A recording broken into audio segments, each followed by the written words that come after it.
बहुत स्वागत है आप सभी का। आप देख रहे हैं उत्तराखंड न्यूज। दोस्तों, लंबे समय से चली आ रही एक बड़ी बहस अब एक निर्णायक मोड़ पर आ चुकी है। उत्तराखंड देश का पहला राज्य बन चुका है जिसने यूनिफॉर्म सिविल कोड को लागू कर दिया। सरकार का यह कदम हर व्यक्ति के निजी जीवन के कई पहलुओं से जुड़ा हुआ है। समान नागरिक संहिता लागू होने के बाद क्या कुछ बदलेगा और आप पर क्या इसका असर पड़ेगा, इस वीडियो में आप इस पर विस्तार से आपको बताएंगे। अंत तक हमारे साथ जुड़े रहें। दोस्तों, यूसीसी लागू होने के बाद में राज्य में आदिवासी समुदाय को छोड़कर बाकी सभी व्यक्तियों के लिए नागरिक कानून एक समान हो गए। इस कानून के तहत लैंगिक समानता पर विशेष जोर दिया गया। शादी, तलाक, उत्तराधिकार, लिव इन रिलेशनशिप जैसे मामलों में अब सभी पर एक समान नियम लागू होंगे। यानी कि इस प्रक्रिया के तहत कई सारे नए नियम बनाए गए। आपको बता दें कि उत्तराखंड सरकार ने 27 मई 2022 को सुप्रीम कोर्ट के पूर्व जज जस्टिस रंजना प्रकाश देसाई की अध्यक्षता में 5 सदस्यीय एक विशेषज्ञ समिति का गठन किया था। इस समिति ने राज्य के अंदर और बाहर रह रहे 60,000 से ज्यादा लोगों के साथ में 70 अलग अलग मंचों पर विस्तार से चर्चा की। इसके साथ ही 2.25 लाख से ज्यादा लोगों के ऑनलाइन लिखित और फीडबैक का भी अध्ययन किया। इन सभी आंकड़ों और चर्चाओं के आधार पर समिति ने 700 पन्ने से ज्यादा की एक रिपोर्ट तैयार की, जिसमें 2 फरवरी 2024 को उत्तराखंड सरकार को जिसे सौंपा गया। उत्तराखंड कैबिनेट ने विशेषज्ञ समिति की रिपोर्ट के आधार पर एक विधेयक पास किया, जिसे राष्ट्रपति की मंजूरी प्राप्त हुई। इसके बाद इस विधेयक को और इसकी विस्तार से नियमावली तैयार की गई, जिसे 20 जनवरी को उत्तराखंड कैबिनेट ने पास किया।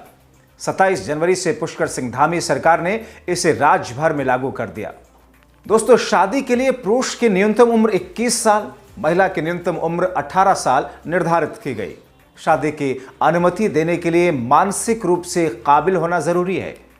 शादी के संस्कार धार्मिक रीति रिवाजों या कानूनी प्रावधानों के तहत जारी रहेंगे, लेकिन यह अनिवार्य होगा कि शादी के 60 दिनों के भीतर इसका रजिस्ट्रेशन करा लिया जाए।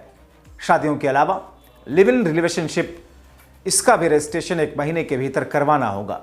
इसके लिए लोगों को सरकारी दफ्तरों के चक्कर नहीं काटने पड़ेंगे, क्योंकि यूसीसी के पोर्टल पर ऑनलाइन रजिस्ट्रेशन करवाया जा सकेगा। रजिस्ट्रेशन न करवाने पर या गलत जानकारी देने पर 3 माह की जेल, जुर्माने का प्रावधान भी है। लिव इन रिलेशनशिप को खत्म करने के लिए एक या दोनों साथी ऑनलाइन या ऑफलाइन आवेदन कर सकते हैं। अगर केवल एक साथी आवेदन करता है तो रजिस्ट्रार द्वारा दूसरे साथी की पुष्टि करने के बाद ही लिव इन रिलेशनशिप को समाप्त करने का फैसला करेगा। अगर लिव इन रिलेशनशिप के दौरान महिला गर्भवती हो जाती है तो बच्चे के जन्म के 30 दिन के अंदर इसकी जानकारी रजिस्ट्रार को अनिवार्य रूप से देनी होगी। ऐसे बच्चों को भी पूरी तरीके से अधिकार प्राप्त होंगे। उत्तराखंड में बहुविवाह, बाल विवाह, 3 तलाक पर पाबंदी लगा दी गई। यूनिफॉर्म सिविल कोड के तहत तलाक की प्रक्रिया अब सभी के लिए एक समान होगी। शादी का 1 साल पूरा होने से पहले तलाक की याचिका स्वीकार नहीं की जा सकती और तलाक केवल पति पत्नी की आपसी सहमति से ही हो सकेगा। प्रथा, रूढ़ी या परंपरा के तहत तलाक मान्य नहीं होगा। संपत्ति पर अधिकार के लिए बच्चों में कोई भेदभाव नहीं होगा, चाहे वो शादी के भीतर पैदा हुए हों या शादी के बाहर। वसीयत 3 तरीके से की जा सकेगी। दोस्तों, पोर्टल पर फॉर्म भर करके, हस्तलिखित या टाइप्ड वसीयत पोर्टल पर अपलोड करके या फिर 3 मिनट के वीडियो में वसीयत बोल करके उसे अपलोड करके आदिवासी समुदाय की समान नागरिक संहिता से उसे बाहर रखा गया। इसका कारण बताया गया कि संविधान में जनजातियों के लिए पहले से विशेष प्रावधान है। समान नागरिक संहिता के तहत उत्तराखंड सरकार ने एक विशेष पोर्टल लॉन्च किया। यूसीसी पोर्टल में नागरिकों और संबंधित अधिकारियों का अधिकार से जुड़ा वेरिफिकेशन होगा। इसकी 22 भारतीय भाषाओं में एआई आधारित ट्रांसलेशन की सुविधा इसकी की गई है। इसके अलावा 13 अलग अलग विभागों या सेवाओं के बीच डेटा इंटीग्रेशन होगा, यानी कि डेटा का ऑनलाइन आदान प्रदान किया जाएगा। इस पोर्टल के माध्यम से तत्काल सेवा के तहत तेजी से रजिस्ट्रेशन किया जा सकेगा। हालांकि इसके लिए शुल्क अलग होगा। जो लोग खुद पोर्टल पर रजिस्ट्रेशन नहीं कर सकते, उनके लिए अधिकृत कॉमन सर्विस सेंटर्स यानी कि सीएससी भी बनाए गए हैं, जहां से भी ऑनलाइन रजिस्ट्रेशन कराए जा सकते हैं। दोस्तों, दूर दराज और पर्वतीय इलाकों में जहां इंटरनेट की पहुंच सीमित है, सीएससी एजेंट घर घर जाकर के ये सुनिश्चित करेंगे कि लोग इन सुविधाओं का लाभ उठा सकें। दोस्तों, समान नागरिक संहिता लागू करने के लिए नगर निगम क्षेत्र में नगर आयुक्त रजिस्ट्रार और कर निरीक्षक सब रजिस्ट्रार होंगे। नगर पंचायतों और नगर पालिकाओं में संबंधित एसडीएम रजिस्ट्रार और कार्यकारी अधिकारी सब रजिस्ट्रार होंगे।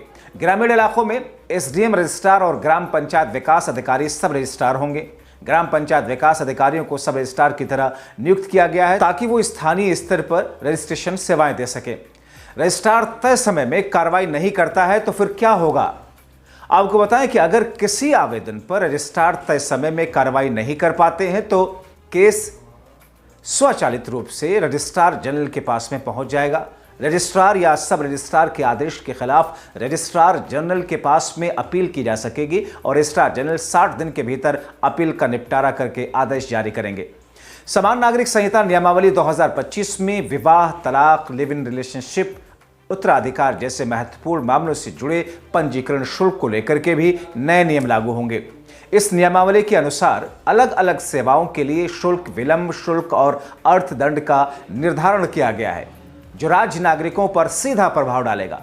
समान नागरिक संहिता नियमावली के तहत विवाह पंजीकरण के लिए सामान्य शुल्क 250 रुपये निर्धारित किया गया है। तलाक के मामलों में पंजीकरण शुल्क 250 रुपये निर्धारित है। तलाक के पंजीकरण में भी विलंब शुल्क लागू होगा, जो कि 90 दिनों तक की देरी पर 200 रुपये और उससे अधिक की देरी पर 400 रुपये होगा। विलंब शुल्क की अधिकतम सीमा 10,000 रुपये तक हो सकती है। उत्तराधिकारी के मामलों में, जिनमें वसीयत के बिना कानूनी वारिस की घोषणा की जाती है, उसकी पंजीकरण शुल्क 250 रुपये निर्धारित किए गए हैं। लिव इन रिलेशनशिप के पंजीकरण के लिए 500 रुपये का शुल्क निर्धारित किया गया है। इस संबंध के दौरान सूचना को अपडेट करने में देरी होती है तो 1,000 रुपये तक का विलंब शुल्क लिया जाएगा। लिव इन रिलेशनशिप के समाप्त होने पर 500 रुपये का शुल्क निर्धारित किया गया है। समान नागरिक संहिता नियमावली के तहत जानबूझकर पंजीकरण में चूक या लापरवाही करने पर दंड का प्रावधान है। पंजीकरण शुल्क और विलंब शुल्क के अतिरिक्त इस प्रकार के मामलों में अधिकतम 10,000 रुपये तक जुर्माना लगाया जा सकता है। इसके अलावा झूठी शिकायत करने पर भी जुर्माना लगेगा, जिसके लिए पहली बार 5,000 रुपये, दूसरी बार 10,000 रुपये तक का प्रावधान है। इसके अलावा लिव इन रिलेशनशिप के प्रमाण पत्र के उल्लंघन पर मकान मालिक को 20,000 रुपये तक जुर्माना हो सकता है।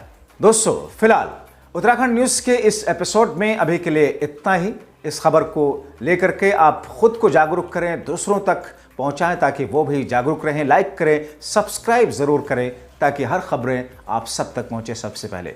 बहुत शुक्रिया।